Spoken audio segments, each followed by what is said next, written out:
इस वक्त पूरे देश की धड़कनें बढ़ी हुई हैं। कल जब इसी समय रात 9 बजे हम यहां हाजिर होंगे तब सीन बहुत बदल चुका होगा।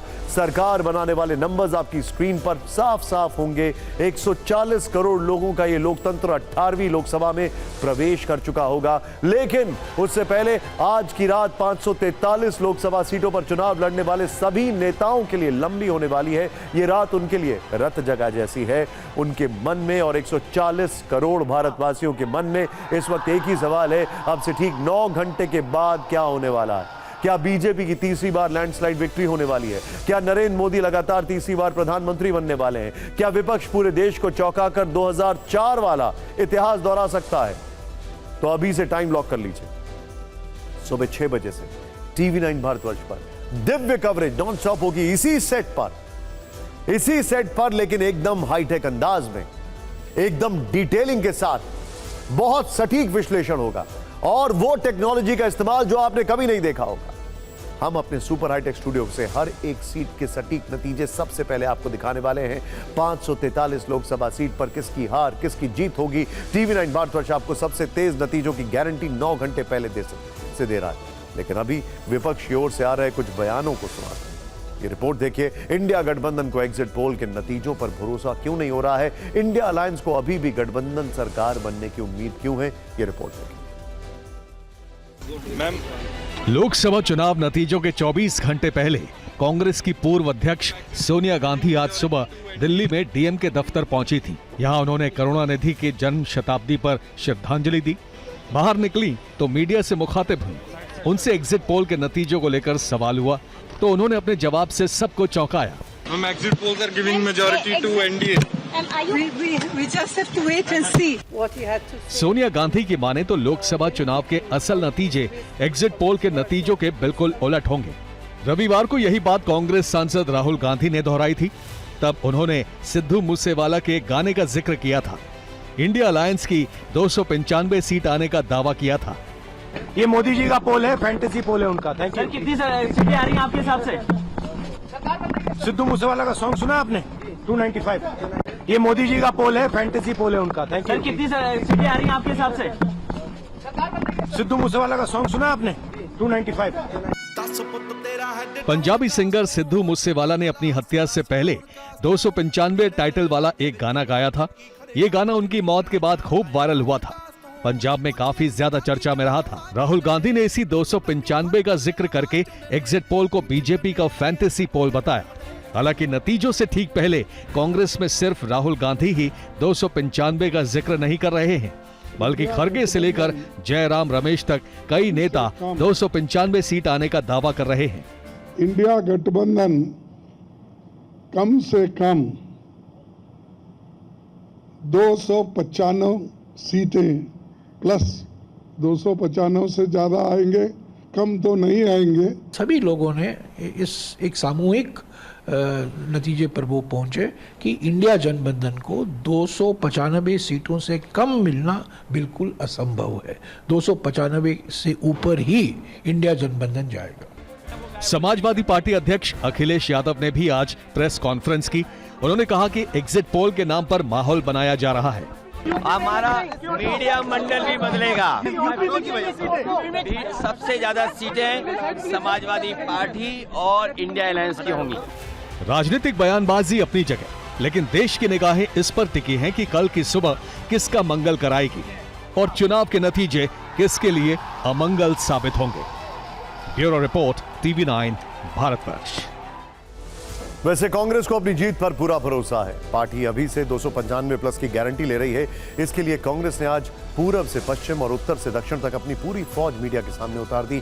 सभी कांग्रेस प्रदेश अध्यक्ष ने एक एक करके प्रेस कॉन्फ्रेंस की और 295 सीट आने का दावा किया। कांग्रेस के इसी भरोसे वाली एक तस्वीर दिल्ली के पार्टी मुख्यालय के अंदर देखने को मिली। दफ्तर के अंदर विशाल टेंट लगाए जा रहे थे। जश्न से पहले की तैयारियां की जा रही थी। हालांकि ऐसा नहीं है कि जीत की तैयारी सिर्फ कांग्रेस पार्टी की ओर से हो रही है। बीजेपी को भी अपने विजय पर पूरा भरोसा है। दिल्ली से लेकर पटना तक जश्न मनाने के लिए लड्डू बनाए गए। वहीं नतीजों से ठीक 24 घंटे पहले बीजेपी ने आज एक बड़ी बैठक भी की है। पार्टी अध्यक्ष जेपी नड्डा के आवास पर यह बैठक करीब 2.5 घंटे तक चली है। इस बैठक में गृह मंत्री अमित शाह, रक्षा मंत्री राजनाथ सिंह समेत कई दिग्गज नेता शामिल हुए हैं। बाद में जानकारी दी गई कि इस बैठक में लोकसभा चुनाव के 7 चरणों की समीक्षा की गई। बीजेपी में जोश असल में एग्जिट पोल के नतीजों के बाद से ही है। विपक्ष भले ही कहे कि एग्जिट पोल दिखावटी हैं, लेकिन बीजेपी को भरोसा है कि मंगलवार एनडीए के लिए शुभ मंगल साबित होगा। और ऐसा हुआ तो पीएम मोदी कई मायनों में देश के पहले प्रधानमंत्री पंडित जवाहरलाल नेहरू की या तो बराबरी कर लेंगे या उन्हें पीछे छोड़ देंगे।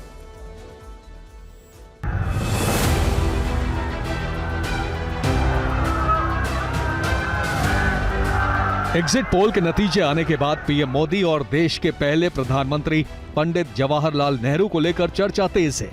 चौक चौराहों पर बहस हो रही है कि पीएम मोदी नेहरू के कद को देखते हुए कौन सा इतिहास रच देंगे।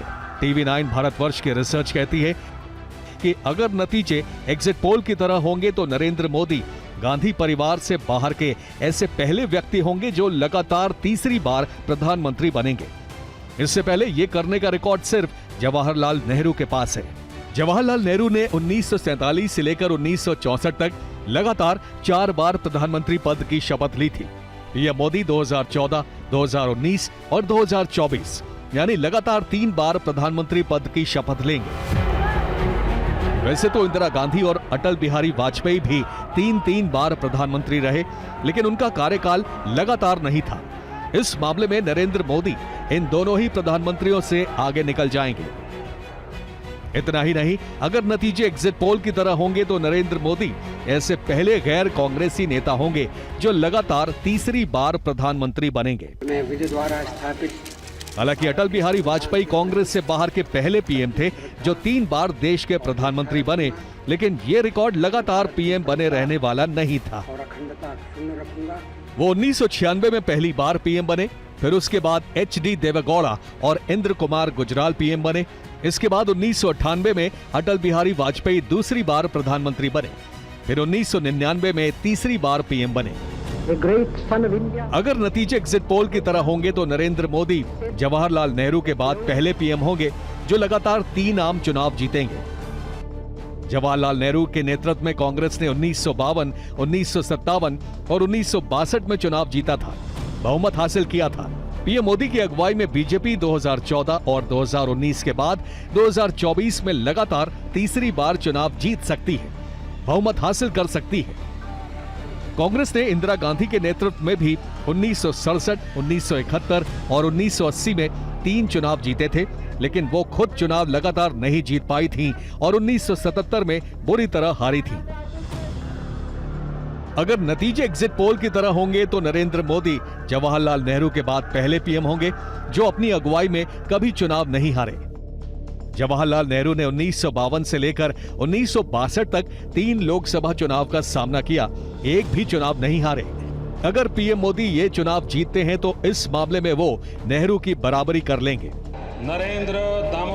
वैसे नरेंद्र मोदी सीएम रहते हुए भी कभी चुनाव नहीं हारे थे। वैसे नतीजों से ठीक पहले तुलना यह भी होने लगी है कि नेहरू जी जब प्रधानमंत्री बने तब उनके पास पहले से कांग्रेस पार्टी की लेगेसी थी। वो कांग्रेस जिसने आजादी की लड़ाई में अहम भूमिका निभाई थी। तब नेहरू जी के सामने कोई बड़ी पार्टी नहीं थी, उनके सामने कोई बड़ा विरोधी चेहरा नहीं था। जबकि प्रधानमंत्री मोदी उस दौर में राजनीति में आए हैं जब देश के अलग अलग राज्यों में कई राष्ट्रीय और क्षेत्रीय पार्टियों का उभार हो चुका है। इसके बावजूद उन्होंने 4 दशक में प्रचारक से प्रधानमंत्री तक का लंबा सफर तय किया है और सेल्फ मेड नेता होकर किसी जमाने में 2 सीट लाने वाले बीजेपी को फर्श से अर्श पर लाकर खड़ा कर दिया है। हालांकि 2024 के नतीजे क्या होंगे इसमें अभी भी एक अगर शब्द फंसा हुआ है, क्योंकि एग्जिट पोल कई बार गलत भी साबित हुए और इसीलिए आज रात का इंतजार और है।